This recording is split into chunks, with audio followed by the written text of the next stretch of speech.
ಬಹು ನಿರೀಕ್ಷಿತ ದ್ವಿತೀಯ ಪಿಯುಸಿ ವಿದ್ಯಾರ್ಥಿಗಳ ಫಲಿತಾಂಶ ಪ್ರಕಟವಾಗಿದೆ. ಈ ಬಾರಿಯೂ ಪರೀಕ್ಷೆಯಲ್ಲಿ ಹೆಣ್ಣು ಮಕ್ಕಳದ್ದೇ ಮೇಲುಗೈ.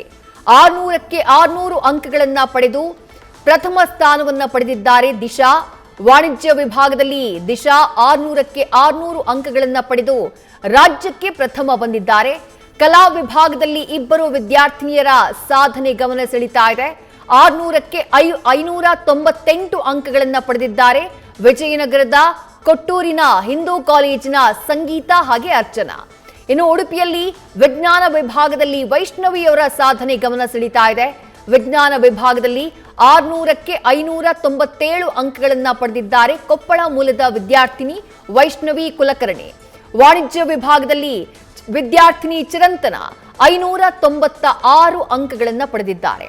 ಕಲಾ ವಿಭಾಗ, ವಿಜ್ಞಾನ ವಿಭಾಗ ಹಾಗೆ ವಾಣಿಜ್ಯ ವಿಭಾಗ ಮೂರರ ಮಾಹಿತಿ ಲಭ್ಯವಾಗ್ತಾ ಇದೆ. ಬಟ್ ಎಕ್ಸಾಕ್ಟ್ ಆಗಿ ರಾಜ್ಯಕ್ಕೆ ಫಸ್ಟ್ ಪ್ಲೇಸ್ ಬಂದಂತಹ ವಿದ್ಯಾರ್ಥಿಗಳ ಸಂಖ್ಯೆ ಎಷ್ಟು, ಯಾವ ವಿಭಾಗದಲ್ಲಿ ಯಾರು ಪ್ರಥಮ ಯಾರು ದ್ವಿತೀಯ ಅನ್ನೋದು ಸಂಜೆ 6 ಗಂಟೆಗೆ, ಸಂಜೆ 6:15ಕ್ಕೆ ಶಿಕ್ಷಣ ಸಚಿವ ಮಧು ಬಂಗಾರಪ್ಪ ಸುದ್ದಿಗೋಷ್ಠಿಯನ್ನ ನಡೆಸುವವರಿದ್ದಾರೆ. ಆ ಸುದ್ದಿಗೋಷ್ಠಿಯಲ್ಲಿ ನಿಖರ ಮಾಹಿತಿ ಲಭ್ಯ ಆಗುತ್ತೆ. 80% ಹೆಚ್ಚಿನ ವಿದ್ಯಾರ್ಥಿಗಳು ಉತ್ತೀರ್ಣರಾಗಿದ್ದಾರೆ ಅನ್ನುವಂತಹ ಮಾಹಿತಿ ಸದ್ಯಕ್ಕೆ ಲಭ್ಯವಾಗ್ತಾ ಇದೆ. ವಿಜಯನಗರದ ಕೊಟ್ಟೂರಿನ ಹಿಂದೂ ಕಾಲೇಜಿನ ದೃಶ್ಯಗಳನ್ನು ಗಮನಿಸ್ತಾ ಇದ್ದೀರಿ. ಕಲಾ ವಿಭಾಗದಲ್ಲಿ ಈ ಶಾಲೆಯ ಇಬ್ಬರು ವಿದ್ಯಾರ್ಥಿನಿಯರ ಸಾಧನೆ ಸಂಗೀತ ಹಾಗೆ ಅರ್ಚನಾ. ಕಲಾ ವಿಭಾಗದಲ್ಲಿ 600ಕ್ಕೆ 598 ಅಂಕಗಳನ್ನು ಪಡೆದಿದ್ದಾರೆ. ಹಾಗಾಗಿ ಶಾಲೆಯಲ್ಲಿ ಸಂಭ್ರಮ ಮನೆ ಮಾಡಿದೆ. ಈ ಕಾಲೇಜಿನ ವಿಶೇಷತೆ ಏನು ಅಂದ್ರೆ, ಕಳೆದ ಸುಮಾರು 1 ದಶಕಕ್ಕಿಂತಲೂ ಹೆಚ್ಚಿನ ಸಮಯದಿಂದ ಪ್ರತಿ ವರ್ಷ ಕಲಾ ವಿಭಾಗದಲ್ಲಿ ಇದೇ ಕಾಲೇಜಿನ ವಿದ್ಯಾರ್ಥಿನಿಯರು ಅಥವಾ ವಿದ್ಯಾರ್ಥಿಗಳು ಫಸ್ಟ್ ಪ್ಲೇಸ್ ಅನ್ನ ಪಡೆಯುತ್ತಿದ್ದಾರೆ. ಅದು ಈ ಕಾಲೇಜಿನ ವಿಶೇಷತೆ. ಈ ಬಾರಿಯೂ ಕೂಡ ಇಬ್ಬರು ವಿದ್ಯಾರ್ಥಿನಿಯರು ಸಂಗೀತ ಹಾಗೆ ಅರ್ಚನಾ 600ಕ್ಕೆ 598 ಅಂಕಗಳನ್ನು ಕಲಾ ವಿಭಾಗದಲ್ಲಿ ಪಡೆದಿದ್ದಾರೆ.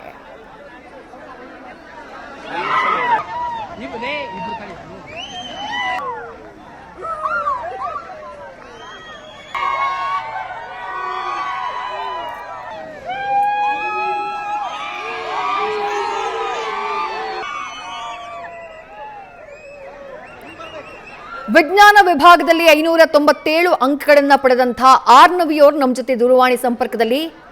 ಆರ್ನವಿ, ನಮಸ್ಕಾರ. ನಮಸ್ಕಾರ. First of all congratulations. Thank you so much. ಎಷ್ಟು ಅಂಕ ನಿರೀಕ್ಷೆ ಮಾಡಿದ್ರಿ? ಬಂದಿದ್ ಮಾರ್ಕ್ಸ್ ಖುಷಿ ಇದೆಯಾ? ಇನ್ನೂ ಜಾಸ್ತಿ ಬರಬೇಕು ಅನ್ನೋದೇನಾದ್ರೂ ಇತ್ತ ಒಂದ್ಸಲಿ? ಇಲ್ಲ, ತುಂಬಾ ಖುಷಿ ಆಗಿದೆ ಈ ಮಾರ್ಕ್ಸ್ಗೆ. ಯಾವ ಕಾಲೇಜಲ್ಲಿ ಓದ್ತಾ ಇರೋದು ಆರ್ನವಿ ನೀವು? ನಾನು ಉಡುಪಿ ಜ್ಞಾನಸುಧದಿಂದ. ಉಡುಪಿನಲ್ಲಿ ಓದ್ತಾ ಇರೋದಾ? ಉಡುಪಿ ಜ್ಞಾನಸುಧ. ಉಡುಪಿಯ ಜ್ಞಾನಸುಧಾ ಕಾಲೇಜು. ಹೆಂಗಿತ್ತು ಪರೀಕ್ಷೆಗೆ ತಯಾರಿ ಎಲ್ಲ ಹೆಂಗಿತ್ತು? ಎಷ್ಟು ಗಂಟೆ ಓದ್ತಾ ಇದ್ರಿ? ಎಷ್ಟು ದಿನಗಳ ಕಾಲ ಅಭ್ಯಾಸ ಮಾಡಿದ್ರಿ ಆರ್ನವಿ? ನಾನು ದಿನ ಪಾಠ ಆದಾಗೆ ಓದ್ತಾ ಇದ್ದೆ. ಕ್ಲಾಸ್ ಎಲ್ಲ ಒಳ್ಳೆದಾಗಿ ಕೇಳ್ತಿದ್ದೆ. ಎಕ್ಸಾಮ್ ರಜೆಯಲ್ಲಿ ಸರಿ ಓದಿದ್ದೆ. ಹಾಗೆ ದೇವರ ಆಶೀರ್ವಾದದಿಂದ ಇಷ್ಟೊಳ್ಳೆ ಮಾರ್ಕ್ಸ್ ಬಂತು. ಮುಂದೆ ಏನು ಮಾಡಬೇಕು? ಮುಂದೆ ಏನು ಆಯ್ಕೆ ಮಾಡ್ಕೊಳ್ಬೇಕು ಅಂತಿದ್ದೀರಿ? ಮುಂದೆ ನಾನು ಇಂಜಿನಿಯರಿಂಗ್ ಮಾಡ್ಬೇಕಂತ ಇದ್ದೇನೆ, ಮತ್ತೆ ಹೈಯರ್ ಸ್ಟಡೀಸ್ ಮಾಡಿ ಹಾಗೆ ಅಂತ ಪ್ಲಾನ್ ಉಂಟು ಈಗ. Okay. College support, parents support ಎಲ್ಲ ಹೆಂಗಿತ್ತು ಆರ್ನವಿ? ತುಂಬಾ ಅವರ ಸಪೋರ್ಟ್ ಇಂದಾಗೆ ನಂಗೆ ಇಷ್ಟು ಒಳ್ಳೆ ಮಾರ್ಕ್ಸ್ ಬಂದದ್ದು. ನನ್ನ ಫ್ಯಾಮಿಲಿ, ಲೆಕ್ಚರ್ಸ್, ಪ್ರಿನ್ಸಿಪಲ್ಸ್ ಎಲ್ಲರದ್ದು, ನನ್ನ ಫ್ರೆಂಡ್ಸ್ ಎಲ್ಲರೂ ಸೇರಿ ನಂಗೆ ಸಪೋರ್ಟ್ ಮಾಡಿದಕ್ಕೆ ಇಷ್ಟು ಒಳ್ಳೆ ಮಾರ್ಕ್ಸ್ ಬಂದದ್ದು. ನಾನು ಹಾಗೆ ನಂಬುದು. Anyway, congratulations ಆರ್ನವಿ. ಉತ್ತಮ ಅಂಕಗಳನ್ನ ಪಡೆದಿದ್ದೀರಿ. ನಿಮ್ಮ ಭವಿಷ್ಯನೂ ಅಷ್ಟೇ ಚೆನ್ನಾಗಿರ್ಲಿ ಅಂತ ಹೇಳಿ ಆಶಿಸ್ತೀವಿ. ಥ್ಯಾಂಕ್ ಯು ನ್ಯೂಸ್ ಜೊತೆ ಮಾತನಾಡಿದ್ದಕ್ಕೆ.